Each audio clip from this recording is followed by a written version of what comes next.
आकाशवाणी दिल्ली प्रस्तुत करता है विशेष फोन इन कार्यक्रम रेडियो डॉक्टर।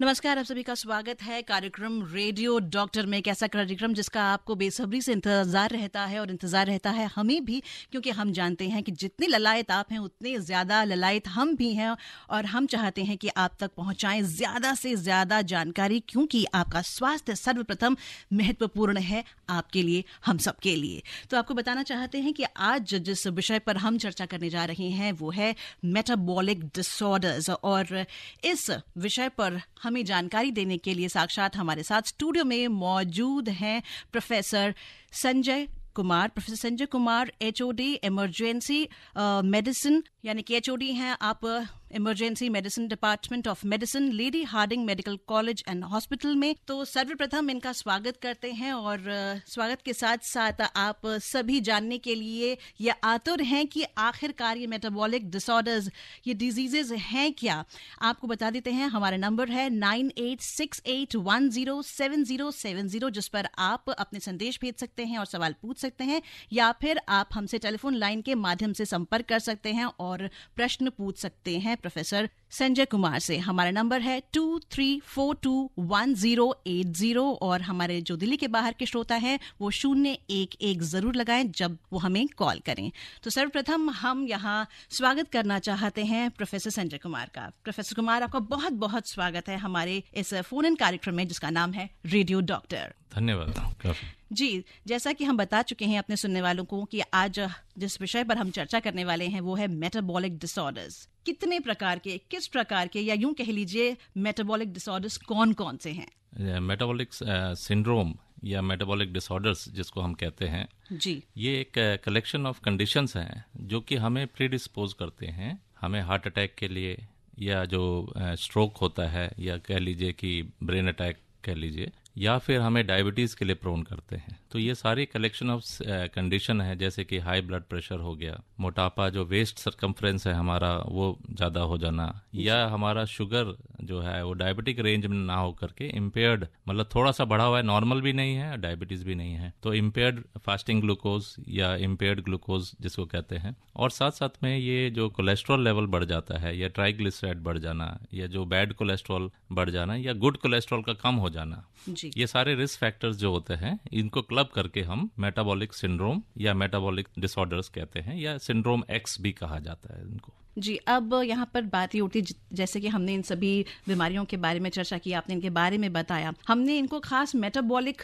डिसऑर्डर्स की कैटेगरी में क्यों डाला है? जी देखिए, क्योंकि ये मेटाबॉलिज्म से रिलेशन है, इसमें कहीं ना कहीं हम लोग का जो लाइफस्टाइल डिजीजेस जिसको कहा जाता है, तो ये क्लब कर दिया गया है कि ये हाई रिस्क जो होते हैं डिजीजेस, दे प्रीडिस्पोज, यानी कि हमें हार्ट अटैक होने के चांसेस बहुत ज़्यादा बढ़ा देते हैं नॉर्मल पर्सन के हिसाब से, और आपके ब्रेन स्ट्रोक जिसको कहते हैं, यानी कि ब्रेन अटैक भी कह लीजिए लेट टर्म में हम कहेंगे, या फिर जो डायबिटीज़ के होने के चांसेस बहुत ज़्यादा रिस्क बढ़ जाता है। इनफैक्ट ये देखा गया है कि 40% जो लोग हैं 60 साल के ऊपर, ये बीमारी से मेटाबॉलिक सिंड्रोम एक्स जो है उससे ये ग्रसित है। और हमारे इंडिया में तो आप देखेंगे कि जो मेटाबॉलिक डिसऑर्डर है एडोलेसेंट लेवल से ही आप देखेंगे कि ये जो साइन एंड सिम्टम्स हमारे एडोलेसेंट लेवल में ही देखने को मिलता है, जहां एडोलेसेंट ओबेसिटी हो गया, ओवरवेट हो गया, जंक फूड जो डाइट है हमारा, लैक ऑफ एक्सरसाइज है, और स्ट्रेस लेवल, ये सारे जो कंडीशंस हैं ये कहीं ना कहीं हमें ये डिसऑर्डर्स या ये बीमारी को सारी मिला करके जो रिस्क फैक्टर्स हमारे बढ़ जाते हैं हार्ट अटैक के, ब्रेन स्ट्रोक के, या फिर डायबिटीज होने के। जी डॉक्टर संजय, जैसे आपने खुद कहा कि अब बदलते वक्त के साथ बहुत सारी चीज़ें बदल गई हैं, बीमारियां जिनकी कह सकते हैं कि एक ज़माने पहले हम कहते थे कि इतनी उम्र के बाद हमें ये बीमारी हो सकती है, लेकिन बदलते वक्त के साथ साथ अब देखते हैं हम छोटे छोटे बच्चों को या फिर युवाओं को हार्ट स्ट्रोक, ओबेसिटी, जैसा कि आपने स्वयं यहाँ पर कहा, ऐसी बीमारियां देखने को मिल रही हैं। प्रचलन हर घर में हम एक बच्चा देखेंगे या हर घर में एक व्यक्ति देखेंगे जिसको हार्ट डिजीज है या ओबेसिटी के शिकार है। क्यों ऐसा देखा जा रहा है? देखिए, पहले क्या होता था कि जब बचपन में हम लोग, जब हम बचपन में हमारी उम्र के जब बात करें तो उस समय ऐसा होता था कि हम लोग बहुत ज़्यादा खेलते थे बाहर, बल्कि हमें शाम होने के बाद हमें खींच के अंदर ले जाया जाता था। और आजकल ये हाईटेक का ज़माना है जिसमें मोबाइल, लैपटॉप, टैबलेट, डेस्कटॉप, ये सारे जो आगे हैं, यूट्यूब और सोशल मीडिया का जो ज़माना है, इसमें बच्चों को बाहर भेजने के लिए धक्का मारना पड़ता है। तो कहीं ना कहीं हमारी जो फिजिकल एक्टिविटी जो बच्चों में है वो बहुत ही कम हो गई है जी। और डाइट, हमारा जो स्टैंडर्ड ऑफ लिविंग है वो बहुत हाई हो रहा है। परचेस पावर हम लोग का काफ़ी बढ़ गया है, मनी लोगों के जेब में आ गया है, तो वो दे आर मतलब बहुत सारे खाने पीने की चीज़ें अवेलेबल भी हो गई हैं जो हाई रिच फूड्स होते हैं, जो रिच इन कैलोरीज और लो इन दिस थिंग न्यूट्रिशन या हाई फैट वाली। जो इससे क्या हो रहा है कि एडोलेसेंट लेवल में ही आप देखेंगे कि मोटापा, जो कि फिर वो एडल्ट लेवल में भी चला जाता है, और इसके कारण और फिर स्ट्रेस लेवल जो हम लोग का है वो भी क्योंकि हम जब एक्सरसाइज करते हैं, खेलते हैं, कूदते हैं, तो ये स्ट्रेस लेवल आपका कम होता है। तो कहीं ना कहीं वो स्ट्रेस लेवल भी हम लोग का कम नहीं हो पा रहा है, और इसी वजह से जो हेल्थ कंडीशन है, जैसा कि मैंने बताया, मेटाबॉलिक कंडीशन जो है ये बढ़ते जा रही है हमारे। और इनफैक्ट आपको आश्चर्य होगा कि India is the capital of diabetes, और इंडिया में जो मोटापा भी है ये भी काफी संख्या में ज्यादा लोग मोटापे, और इंडिया में जो मोटापा होता है वो डिफरेंट तरह का मोटापा होता है जो वेस्टर्न के हिसाब से। इसमें ज्यादा क्या होता है कि आपने वेस्ट के चारों तरफ मोटापा ज्यादा होता है और हाथ पैर बिल्कुल पतले रहते हैं, लेकिन सेंट्रल ओबेसिटी जिसको कहते हैं कि बस पेट आपका जो विसरा के तरफ जो फैट है वो काफी ज्यादा होता है। जी, बहुत सारे प्रश्न मन में उठ रहे हैं और बहुत सारे संदेश और उसके साथ साथ कॉल्स भी हमारे पास आ रहे हैं।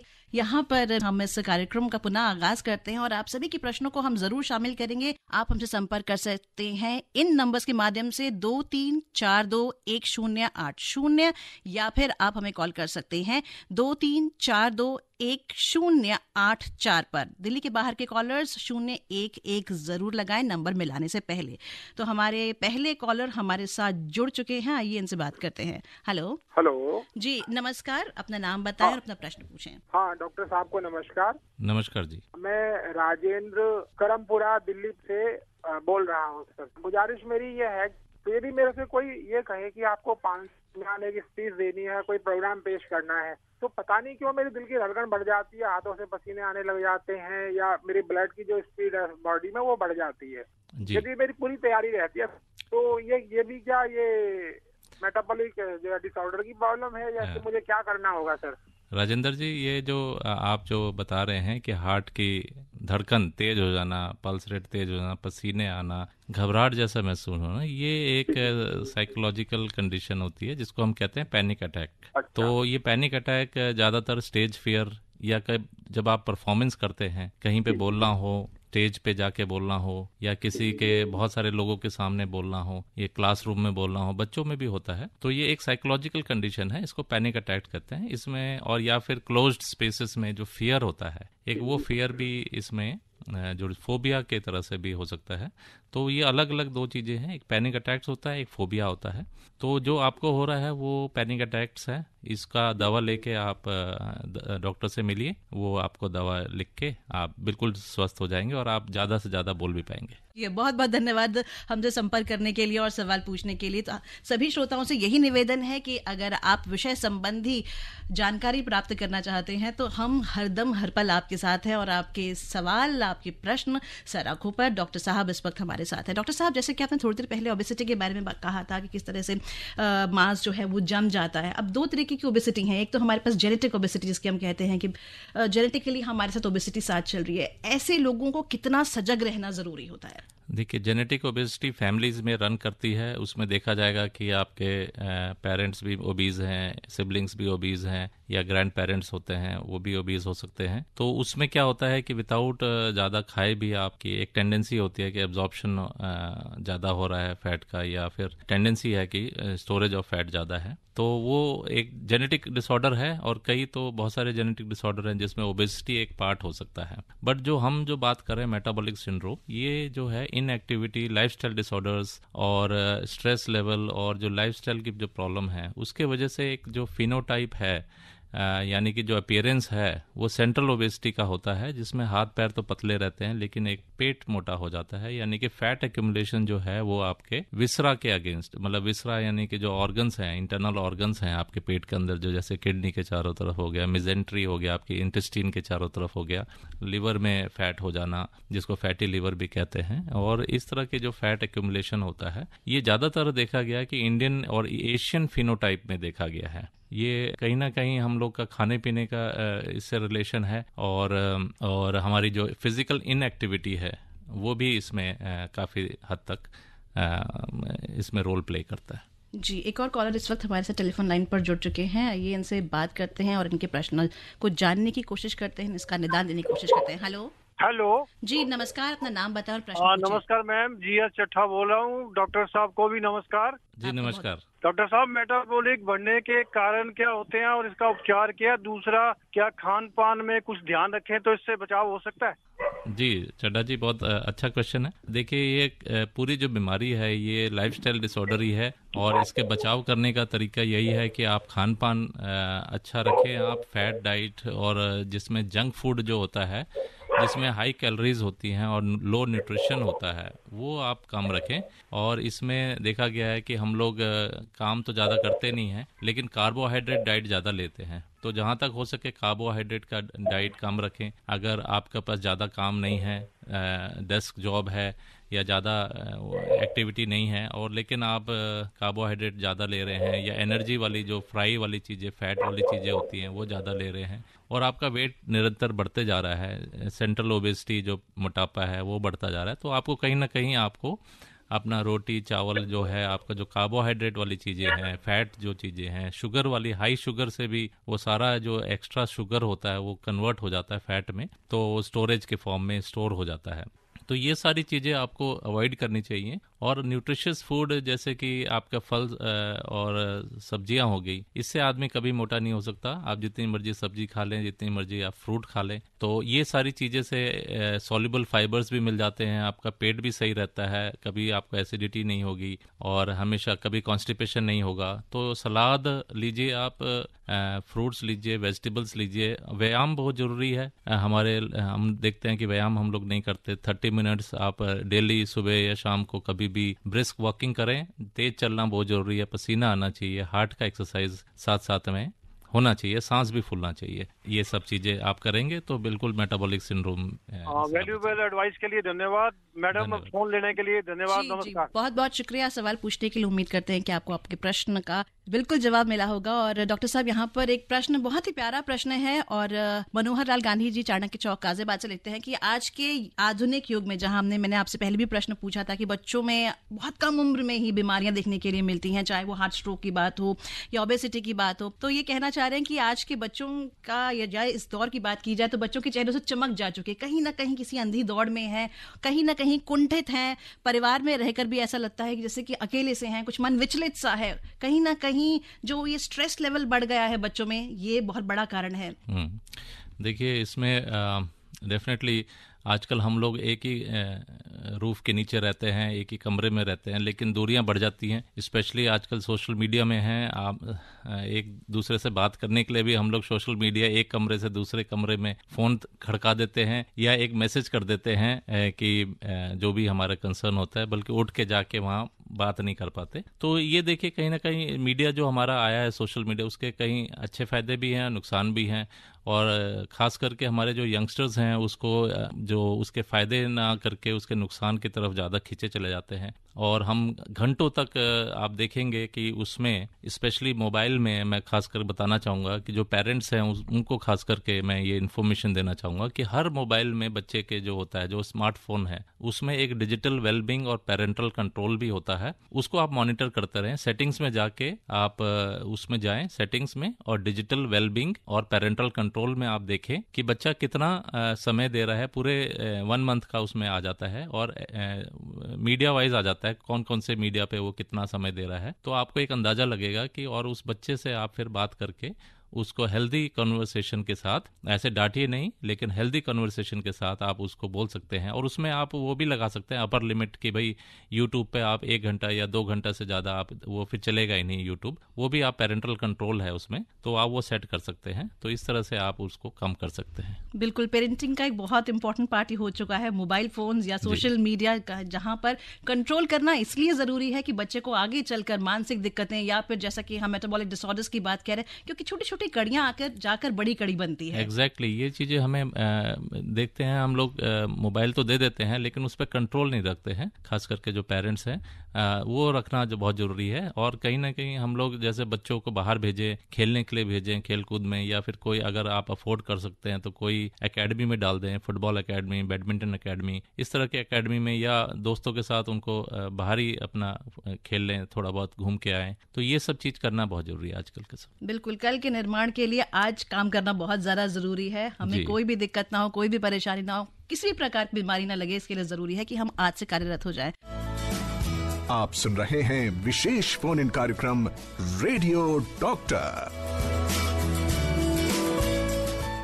वेलकम बैक, आप सभी का स्वागत है प्रोग्राम रेडियो डॉक्टर में। और आज हमारे साथ हैं doctor Sanjay Kumar, head of the department emergency medicine, department of medicine, Lady Hardinge Medical College and Hospital, और मेटाबॉलिक डिसऑर्डर्स, इस पर आज हम चर्चा कर रहे हैं। पुनः हम स्वागत करना चाहेंगे हमारे आज के एक्सपर्ट विशेषज्ञ डॉक्टर संजय कुमार का। डॉक्टर कुमार, आपका बहुत बहुत स्वागत है। और निरंतर हमारे पास सवाल आ रहे हैं, प्रश्न आ रहे हैं, क्योंकि सबके मन में जिज्ञासा है, सब जानना चाहते हैं कि ये मेटाबॉलिक डिसऑर्डर्स आखिरकार होते क्या हैं। एक कॉलर हमारे साथ टेलीफोन लाइन पर जुड़ चुके हैं, आइए इनसे बात करते हैं और इनके सवाल को जानने की कोशिश करते हैं, उसका निदान देने की कोशिश करते हैं। हेलो। हेलो जी नमस्कार।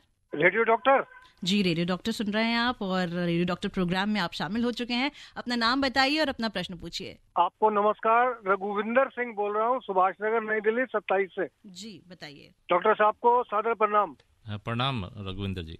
सर, मेरा सवाल ये है कि जो लोग ज्यादा टेंशन में रहते हैं या अकेलेपन में रहते हैं या ओवर वर्क करते हैं, उनको ये मेटाबॉलिक डिसऑर्डर की बीमारी होने के चांसेस ज्यादा होते हैं क्या? कृपया बताने का कष्ट कीजिए। देखिए, स्ट्रेस लेवल से अकेले में मेटाबॉलिक सिंड्रोम नहीं हो सकता। आदमी पतला दुबला भी रह सकता है और उसके साथ भी स्ट्रेस हो सकता है। बाकी ये देखा गया है कि ओबेसिटी, जो लोग मोटे होते हैं उनमें स्ट्रेस लेवल ज़्यादा होता है। तो पर से जो लोग अकेले रहते हैं या जो स्ट्रेस में रहते हैं, या इन दोनों से आपको मेंटल प्रॉब्लम तो हो सकती है, but metabolic syndrome as such नहीं होगा अनलेस अनटिल आपके पास और भी चीज़ें हैं, जैसे कि जो लाइफस्टाइल आपका ख़राब है, आपकी डाइट भी सही नहीं है, आपका लैक ऑफ एक्सरसाइज है साथ में, है ना, आप एक्सरसाइज ज़्यादा नहीं कर रहे, तो ये सब मिला के फिर जो आपका कोलेस्ट्रॉल लेवल बढ़ा हुआ है, ट्राइग्लिसराइड लेवल बढ़ा हुआ है, गुड कोलेस्ट्रॉल जो होता है वो कम है आपका, तो ये सब चीज़ें जो होते हैं, ये सब मिला के मेटाबॉलिक सिंड्रोम होता है। इन सब चीज़ों से आपके हार्ट अटैक के चांसेस बहुत बढ़ जाते हैं, ब्रेन अटैक के चांसेस बढ़ जाते हैं और डायबिटीज़ होने के चांसेस बढ़ जाते हैं। जी बहुत बहुत शुक्रिया प्रश्न पूछने के लिए। जी बहुत बहुत थैंक यू डॉक्टर साहब। जी धन्यवाद। और एक और कॉलर इस वक्त हमारे साथ टेलीफोन लाइन पर जुड़ चुके हैं, आइए इनसे बात करते हैं और जानने की कोशिश करते हैं कि इनका क्या सवाल है। हेलो।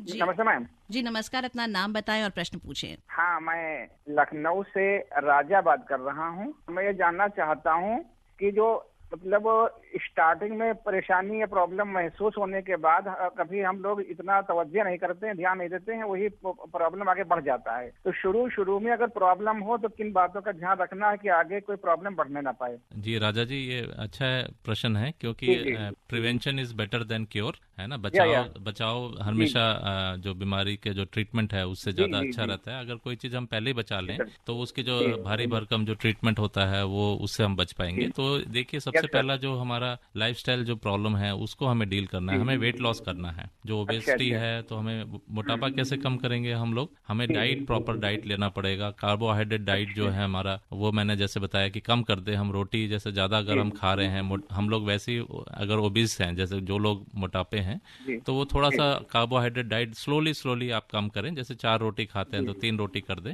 और अगर चावल ज्यादा खा रहे हैं तो थोड़ा बहुत चावल आधा कर दें। इस तरह से आप कार्बोहाइड्रेट कार्बोहाइड्रेट और जो स्वीट वाली चीज़ें जो हैं, चीनी वाली चीज़ें से भी काफ़ी, अगर आप ज़्यादा चीनी ले रहे हैं, शुगर वाले चीज़ें, तो वो भी आप कम, ज़्यादा चाय ज़्यादा पी रहे हैं, कॉफ़ी दिन में 5-6 चाय हो रही हैं, उसमें भी कैलोरीज काफ़ी चले जाती हैं। तो उसको भी कम करने से आपके जो टोटल कैलोरी इनटेक है वो कम होगा।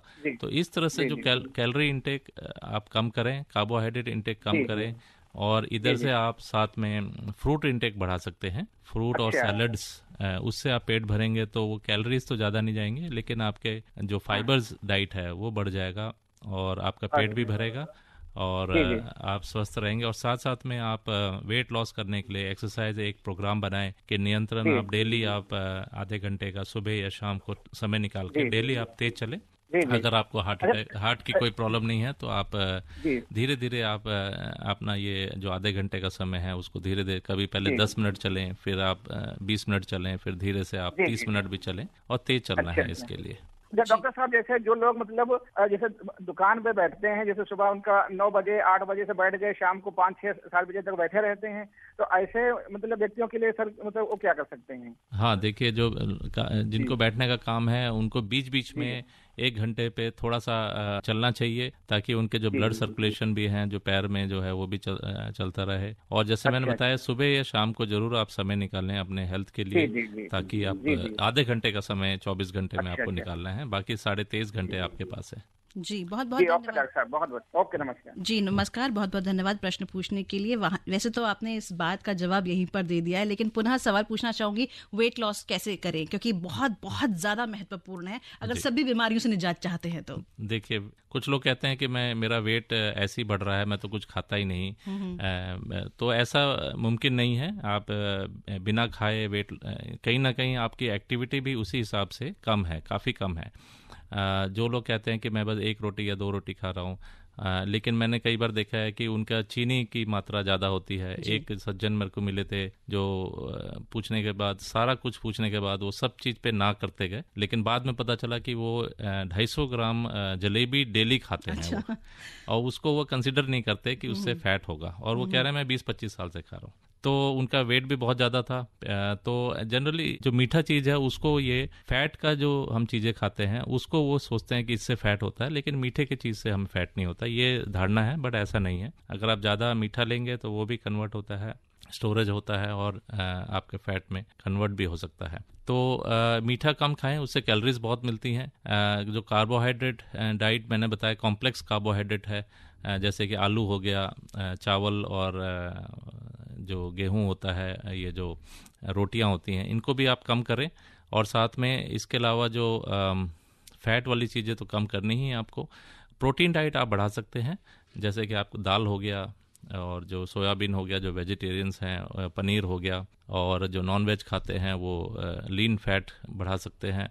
नॉन वेज लीन मीट जो होता है वो आप ले सकते हैं, और धीरे धीरे आप कम करें। जो 4 रोटी कर रहे हैं तो 3 रोटी खाएं, और लेकिन स्किप ना करें। लोग फास्टिंग करते हैं, डाइट स्किप कर जाते हैं, लंच स्किप कर दिया, फिर क्या होता है डिनर में वो बहुत ज़्यादा खा लेते हैं। तो इस तरह से ना करें, लेकिन खाएं जरूर, नियम से खाएं, कम खाएं, और कम खाने से और साथ साथ में एक्सरसाइज बढ़ा दें। तो और अगर भूख लग रही है तो उसमें आप सैलड ले लें, स्प्राउट्स ले सकते हैं, स्प्राउटेड जो चने होते हैं, छोले जो होते हैं, राजमा, ये स्प्राउटेड आप सलाद बना के खा सकते हैं।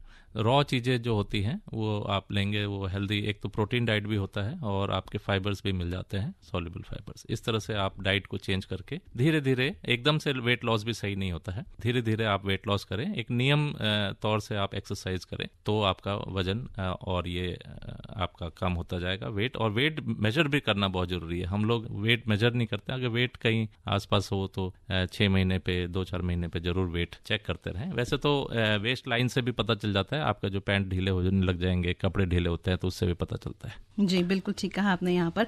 और कुछ लोगों की ये भी टेंडेंसी होती है डॉक्टर कुमार, कि वो जब तक एक्सरसाइज करते हैं, जब तक डाइट करते हैं, तब तक वेट कंट्रोल में रहता है, लेकिन जिस दिन छोड़ दिया, जिस पल छोड़ दिया, उस पल से फिर से ऐसा लगने लगता है कि अब फिर से उसी फॉर्म में आ रहे हैं, फिर से वेट गेन हो रहा है। एग्जैक्टली। बॉडी में देखिए एक बायोलॉजिकल आपका वेट होता है, और बॉडी हमेशा ट्राई करेगा, जैसे मान लो आपका 84 है वेट, या 60 है, 70 है, जितना भी है, तो बॉडी उसको मेंटेन करना चाहेगा। आप लूज करने की कोशिश करेंगे एक्सरसाइज के रूप में, तो बॉडी आपका भूख बढ़ा देगा, ज़्यादा आपको भूख लगने लग जाएगी और आप फिर ज़्यादा खाने लग जाएंगे तो वेट उतना ही हो जाएगा। तो कहीं ना कहीं हम लोग को अपने मुंह को जरूर रोकना पड़ेगा। जो डाइटरी है उसमें 70% 60-70% जो रोल है वेट लॉस में, उसका डाइटरी बहुत इंपॉर्टेंट एस्पेक्ट है। अगर आप डाइट को कम नहीं कर रहे हैं तो वेट लॉस कभी भी नहीं हो सकता, चाहे जितना मर्जी एक्सरसाइज कर लें, क्योंकि बॉडी फिर उतने ही हिसाब से भूख बढ़ा देगा और आप उतना खाने लग जाएंगे।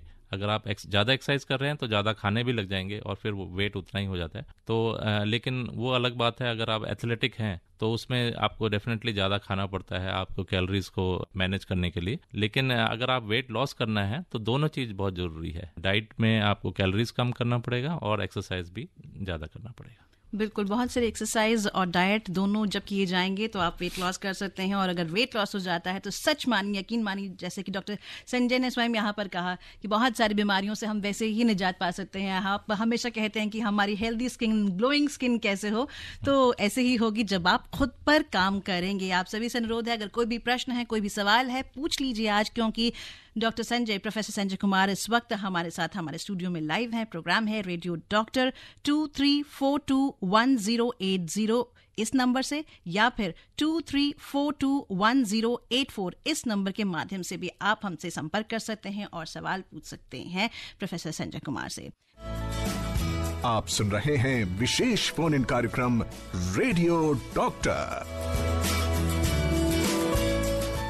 Welcome back. मैं हूं आपके साथ आपकी दोस्त गीतिका उनियाल और प्रोग्राम चल रहा है रेडियो डॉक्टर। रेडियो डॉक्टर में आज हमारे साथ हैं professor Sanjay Kumar, head of the department emergency medicine, department of medicine, Lady Hardinge Medical College and Hospital. और आज हम बात कर रहे हैं मेटाबॉलिक डिसऑर्डर्स के बारे में। लगातार आपके प्रश्न हम तक पहुंच रहे हैं और आपसे यही निवेदन है, अनुरोध है, प्रश्न पूछते रहें, कॉल करते रहें, क्योंकि हम हरदम हर पल आपके साथ हैं।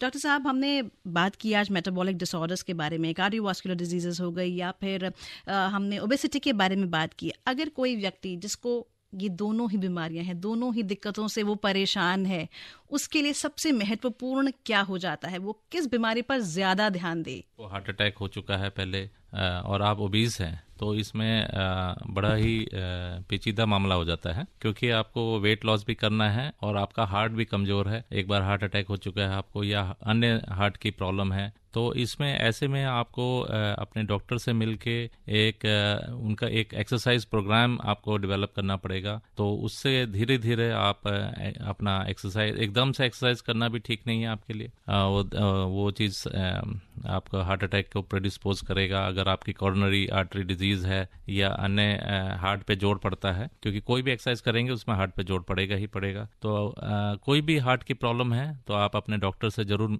सलाह लें और धीरे धीरे ही आप एक एक्सरसाइज का प्रोग्राम बनाएं डॉक्टर के साथ मिलके, एक विशेषज्ञ के साथ जो आपके कार्डियोलॉजिस्ट हैं या फिजिशियन हैं उनके साथ मिलके आप धीरे धीरे आप, और जैसे कि आप डाइट में तो आप अपना कम ही कर सकते हैं। जो मैंने बताया कि कार्बोहाइड्रेट डाइट है, ये इसके लिए तो आप कंट्रोल कर सकते हैं। डाइटरी कंट्रोल तो आपको करना ही चाहिए और जो एक्सरसाइज का है वो आप अपने डॉक्टर से पूछ लीजिए। बिल्कुल, क्योंकि जब हम हार्ट जैसे रोगों से ग्रस्त होते हैं तो हमें सोच समझकर डॉक्टर की सलाह परामर्श से ही एक्सरसाइजेस करनी चाहिए। Exactly. क्योंकि देखा गया है जब ओबेसिटी की एक्सरसाइजेस की जाती है तो हम बहुत एग्रेसिवली एक्सरसाइजेस करते हैं क्योंकि हम वेट को लूज करना चाहते हैं, लेकिन अगर हार्ट की बात की जाए तो शायद बहुत सोचना और समझना पड़ता है। और बाकी लोगों को मैं ये बस कहना चाहूँगा कि एक नियम जो होता है वो बहुत ज़रूरी होता है। किसी दिन भी आप जो अगर नियम फॉलो कर रहे हैं तो एकदम से ऐसा ना करें कि बहुत ज़्यादा परिश्रम एकदम से स्टार्ट कर दें। धीरे धीरे आप कोई भी एक्सरसाइज प्रोग्राम है वो धीरे धीरे स्टार्ट करें, क्योंकि अगर आप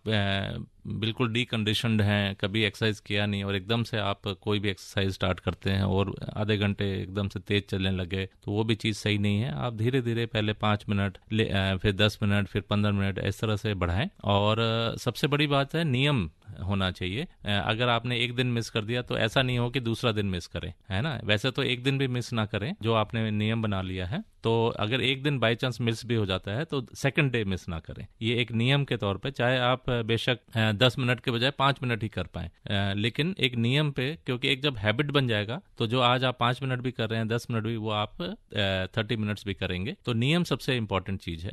वो नियम जब ब्रेक हो जाता है तो आदमी फिर चाहे जितने मर्जी एक्सरसाइज कर ले, वो फिर जब नियम ही नहीं रहेगा तो कोई एक्सरसाइज नहीं होता। बिल्कुल। यहाँ पर हमारे साथ एक और कॉलर जुड़ चुके हैं टेलीफोन लाइन के जरिए। हेलो, नमस्कार, अपना नाम बताएं, प्रश्न पूछें। जी मेरा नाम राजीव है जी। मैं डॉक्टर साहब से बात करना चाह रहा हूँ। मेरा एक ब्रदर है, वो ना क्या कहते हैं रात में सोता नहीं है, और एक दूसरा ब्रदर है वो खाना बहुत ज्यादा खाता है जी इसके बारे में पता करना है। जी देखिए, रात को ना सोने के जो प्रॉब्लम है ये काफ़ी दिक्कत है। ये इसमें या तो साइकोलॉजिकल प्रॉब्लम हो सकता है, साइकेट्रिक प्रॉब्लम हो सकता है, या स्ट्रेस लेवल ज़्यादा हाई से, या फिर कोई ऐसा देखिए कि कहीं कॉफ़ी ज़्यादा या चाय ज़्यादा, या कहीं ऐसा तो नहीं है कि दिन में ज़्यादा सो जा रहे हैं तो रात को नींद ही नहीं आ रहा है। ऐसा है कि वो ना ज्यादा बीड़ी पीते हैं। अच्छा, इसमें आप ना थोड़ा सा जो डी कंडीशनिंग है इनका, जो बीड़ी छुड़ाने का डी एडिक्शन सेंटर्स भी होते हैं, और इसकी जगह आप पहले तो उनको ये लेना पड़ेगा डिसीजन की वो छोड़ना चाहते हैं, उसके बाद इस पे मदद किया जा सकता है। और जो साइकेट्रिस्ट होते हैं वो इनको जो नींद की जो दवाइयाँ हैं अगर उनको ज़रूरत है तो एक बार उनको मिलवा दें और साइकेट्रिस्ट से थोड़ा सा असेस कर लेंगे कि क्या उनको वो है। और जो सिगरेट छोड़ने में जो मदद होती है वो भी वो कुछ मेडिसिन से होती है, जिससे उनको क्रेविंग थोड़ा सा कम होता है या बैड टेस्ट आ जाता है माउथ उसमें, तो वो सारी मेडिसिन वो आपको दे सकते हैं। बाकी जो ज़्यादा खाते हैं वो तो देखिए उनको ईटिंग डिसऑर्डर भी हो सकता है, जो ज़रूरत से ज़्यादा खाते हैं, या डिप्रेशन में भी लोग ज़्यादा खाते हैं कई बार, तो वो भी आपको एक बार साइकेट्रिस्ट से मिल के डिस्कस करना या फिजिशियन से मिल के आपको एक बार दिखाना चाहिए कि क्यों इतना ज़्यादा खाते हैं। बाकी आप कोई भी फिजिशियन या साइकेट्रिस्ट से मिलके आपके आसपास जो है उनको आप दिखा सकते हैं। या कोई वो तो मैंने काफी बार दिखाया तो वो ना फर्क नहीं आता उनको। देखिए, कहीं ना कहीं उनको मोटिवेशन की जरूरत है, थोड़ा सा साइकोलॉजिकल एस्पेक्ट है, साइकेट्रिक जो साइकोलॉजिकल मोटिवेशन होता है, ये काउंसलिंग की जरूरत है। तो काउंसलिंग से बार बार काउंसलिंग करने से वो जरूर मोटिवेट होंगे। फादर एक्सपायर हो गए हैं, तो ये भी एक रीजन हो सकता है कि जो डिप्रेशन में चला जाता है आदमी या सोचता है ज्यादा, तो उससे भी ज्यादा खाने लग जाता है। तो कहीं ना कहीं एक ग्रीफ जो है, अनरिजॉल्व्ड ग्रीफ होता है जो उसको वो ऐसे वो करके दोनों भाइयों में कहीं अनरिजॉल्व्ड ग्रीफ तो नहीं है, तो वो साइकेट्रिस्ट से एक बार मिलके इश्यूज होते हैं, कुछ समस्याएं होती हैं मेरे दोस्त, जो हमें खुद बैठकर अपनों के साथ बैठकर सुलझानी होती हैं, और दुनिया में कोई भी समस्या ऐसी नहीं जिसको सुलझाया ना जा सके। डॉक्टर तो बाद में आते हैं, सबसे पहले समस्याओं को जब आप घर पे सुलझाने की कोशिश करेंगे, यकीन मानिए आपको आपकी हर समस्या का निदान मिलेगा। मैं तो अपनी तरफ से बहुत समझाता हूँ। जी दोस्त, आपको ऐसे व्यक्तियों का से परामर्श करना है जिनसे आप अपना दिल लगाते हैं या आपके ब्रदर्स दिल लगाते हैं, आपकी समस्या का निदान आपको जरूर मिलेगा। बहुत बहुत धन्यवाद। आपकी सभी परेशानियों की समाप्ति हो, यही हम चाहते हैं। डॉक्टर साहब, एक सवाल और मेरे मन में यहाँ पर उठ रहा है। हम अक्सर डाइट की बात करते हैं, डाइट की बात हमने की भी है, पर युवाओं में बहुत देखा गया है कि वो प्रोटीन डाइट या प्रोटीन शेक्स बहुत ज़्यादा पी रहे हैं, या फिर सिर्फ कीटो डाइट कर रहे हैं, 16-16 घंटे खा नहीं रहे हैं, सिर्फ ये सोचकर कि ओबेसिटी ना हो। और ओबेसिटी का ये दूसरा एंगल है, हम ये कह सकते हैं कि कभी कभी हम वेट लॉस करने के चक्कर में, या फिर हम स्लिम ट्रिम रहें इस चक्कर में हम खाना नहीं खाते हैं, कुपोषण का शिकार हो जाते हैं, न्यूट्रिशन की कमी हो जाती है। उनके लिए आप क्या कहना चाहेंगे? देखिए, कोई भी चीज एक्सट्रीम में बड़ा ही हानिकारक होता है, चाहे वो वेट बहुत ज़्यादा कम हो जाए या वेट बहुत ज़्यादा बढ़ जाए। तो दोनों एक्सट्रीम में आजकल जो देखा गया है कि लोग, जो यंगस्टर्स खासकर के जीरो जो साइज होता है उसकी तरफ अटेन करने के लिए, 6 पैक के लिए, और भी कई सारे जैसे आपने बताया डाइट उसमें चले जाते हैं। और प्रोटीन, देखिए जरूरत से ज़्यादा कोई भी चीज़ हानिकारक होती है, चाहे वो प्रोटीन हो या कार्बोहाइड्रेट हो या और अन्य पदार्थ, फैट हो। तो इस तरह से हमें नहीं करना है। लोग कहते हैं प्रोटीन ज़्यादा लेना है, लेकिन उसकी भी एक मात्रा होती है कि कितने लेवल तक, क्योंकि प्रोटीन एक्सक्रीशन किडनी के थ्रू होता है, तो किडनी पे आपका जोर पड़ेगा, आपके डाइजेस्टिव सिस्टम पे जोर पड़ता है, आपको वाटर इनटेक ज़्यादा लेना पड़ता है। तो कहीं ना कहीं वो आपको ध्यान से लेना पड़ेगा कि और एक विशेषज्ञ से मिलके। तो ये चीज़ ना करें, न्यूट्रिशियस डाइट लें, बैलेंस डाइट लें। जैसे मैंने बताया, कार्बोहाइड्रेट, जो वेट लॉस करना चाहते हैं वो कार्बोहाइड्रेट कम करें, आपका फैट इनटेक कम करें, और प्रोटीन डाइट बढ़ा दें। और सबसे ज़्यादा बेस्ट प्रोटीन होता है एग प्रोटीन, क्योंकि सारे प्रोटीन जो होते हैं वो एग प्रोटीन से ही नापे जाते हैं। स्टैंडर्ड प्रोटीन जो हम मानते हैं वो एग प्रोटीन होता है। बाकी जो लोग एग नहीं खाते हैं वो लोग सोयाबीन खा सकते हैं, पनीर खा सकते हैं, और जो दालें ले सकते हैं। इसके अलावा जो नॉनवेज खाते हैं उनके पास फिश है, चिकन है या मीट है। तो इस तरह से आप अपना, क्योंकि प्रोटीन की मात्रा हम देखा गया कि इंडियन डाइट में बहुत कम होता है as compare to the western diet, तो हम लोग प्रोटीन तो बढ़ाएं, और साथ में सैलड्स और स्प्राउटेड जो होते हैं, चने हो गया, छोले हो गया, राजमा वगैरह जो स्प्राउट्स हो सकते हैं वो ले ले। और साथ में खीरा जो होता है या रॉ वेजिटेबल्स होते हैं, आजकल कैरेट्स भी आ रहे हैं, गाजर होते हैं, तो ये इसका सैलेड्स बना के ले सकते हैं। साथ में वेजिटेबल्स, हर तरह के वेजिटेबल्स लीजिए आप, रोटेट करके। इसी तरह से दालें भी आप रोटेट करके लें, सारे दालें लें। एक दाल से कुछ लोग देखा गया कि एक ही दाल खाते हैं, तो वो भी सही नहीं है। हर तरह के, सब तरफ से थोड़ा थोड़ा न्यूट्रिशन मिलता है, और हर वेजिटेबल, कोई भी पदार्थ है, उसमें कुछ डेफिशिएंसीज जरूर होती है जो दूसरे आइटम से पूरा होता है। तो इसी को कहते हैं बैलेंस डाइट। तो आप बैलेंस डाइट रहें और एक व्यायाम करें। वेस्ट लाइन आप कम करें, स्पेशली आप जो फीमेल हैं और मेल हैं, जैसे 40 से कम रखें जो मेल्स हैं, और 35 से कम फीमेल। वैसे 40 भी ज़्यादा है, 36 से कम अगर मेल रखें तो, और 32 के आसपास अगर फीमेल रखें तो और भी अच्छा है। आप ब्लड प्रेशर 130/85 से कम रखें। जो ट्राइग्लिसराइड लेवल है वो 150 से कम रखें। और एक गुड कोलेस्ट्रॉल जो होता है, उसका HDL कोलेस्ट्रॉल कहते हैं, वो मेल्स में 40 से ज़्यादा होता है, वो रखें। गुड कोलेस्ट्रॉल जो होता है तो उसकी भी मात्रा 40 से ऊपर रखें मेल्स में, या फीमेल्स में 50 से ज़्यादा रखें। और इसी तरह से अपना वेट भी, जो वेस्ट लाइन है वो कम करें। अपना शुगर भी एक बार जांच करा लें, जो 40 से ऊपर है, 45 से ऊपर है, जरूर साल में एक बार जरूर शुगर अपना, अगर वो 100 से ज़्यादा है फास्टिंग, तो आपको सतर्क रहना पड़ेगा। और ये अपना वेट कम करके सिर्फ 3 से 5% आप वेट कम कर देंगे तो काफ़ी ज़्यादा रिस्क आपका हार्ट अटैक के लिए और ब्रेन अटैक और डायबिटीज़ के लिए रिस्क काफ़ी कम हो जाता है। जी डॉक्टर साहब, वैसे समय हमारे पास कम है, लेकिन अंत में हमारे पास एक संदेश जरूर आया है, और ये संदेश अशोक कुमार का गाजीपुर से। और ये कहते हैं कि बीपी क्यों फ्लक्चुएट करता है, और क्या बीपी हमारे हार्ट की हेल्थ के लिए बहुत ज़्यादा आवश्यक है, उसको मेंटेन करना कितना ज़्यादा ज़रूरी है? देखिए, 2 तरह का इसमें ब्लड प्रेशर होता है, एक ऊपर वाला, एक नीचे वाला। जो ऊपर वाला होता है वो हार्ट के जो कार्डियक आउटपुट होता है उसके वजह से होता है हार्ट का जो, और जो नीचे वाला होता है वो आपके जो ब्लड वेसल्स होते हैं उसकी वो बताता है। तो आजकल देखा गया है कि जो डायस्टोलिक हाइपरटेंशन ज़्यादातर होता है लोगों में, यंगस्टर्स में, क्योंकि उनकी जो आर्टरीज हैं उसमें कहीं ना कहीं सिकुड़न हो जाती है। तो डायस्टोलिक हाइपरटेंशन, सिस्टोलिक आपका ठीक है, ऊपर वाला ठीक है, नीचे वाला ज़्यादा होता है। तो एक नॉर्मल ब्लड प्रेशर रखना बहुत ज़रूरी है, क्योंकि सारे ऑर्गन्स जो हैं आपके बॉडी में उनको वो ब्लड प्रेशर झेलना पड़ता है अगर हाई है तो। जो किडनीज हैं वो पूरा प्रेशर पे ही मेंटेन करती हैं, जो चलती हैं, उनमें ऑटो रेगुलेशन होता है। ऐसी ब्रेन में भी ऑटो रेगुलेशन होता है, वो भी अगर बहुत ज़्यादा बीपी होगा तो उसमें डैमेज स्टार्ट हो जाता है। किडनी में भी अगर बहुत ज़्यादा डैमेज होगा, ऑटो रेगुलेशन नहीं हो पा रहा है, मान लो ऑटो रेगुलेशन से भी ज़्यादा हो गया, तो भी किडनी डैमेज स्टार्ट हो जाती है। इसी तरह से हार्ट पे भी जोर पड़ता है अगर बहुत ज़्यादा बीपी है तो। जी डॉक्टर साहब, बहुत बहुत धन्यवाद आपका, आपने तमाम जानकारी हमारे सुनने वालों तक पहुंचाई, उनके प्रश्नों के निदान यहाँ पर दिए, तो हम आपका दिल से आभार व्यक्त करना चाहते हैं। और अभी हमारे साथ स्टूडियो में डॉक्टर संजय कुमार उपस्थित रहेंगे। आगे भी हम चाहेंगे कि आपसे यूं ही वार्तालाप करते रहें और विभिन्न बीमारियों पर, समस्याओं पर आपसे निदान प्राप्त करते रहें। Professor Sanjay Kumar, head of department emergency medicine, department of medicine, Lady Hardinge Medical College and Hospital से हमारे साथ।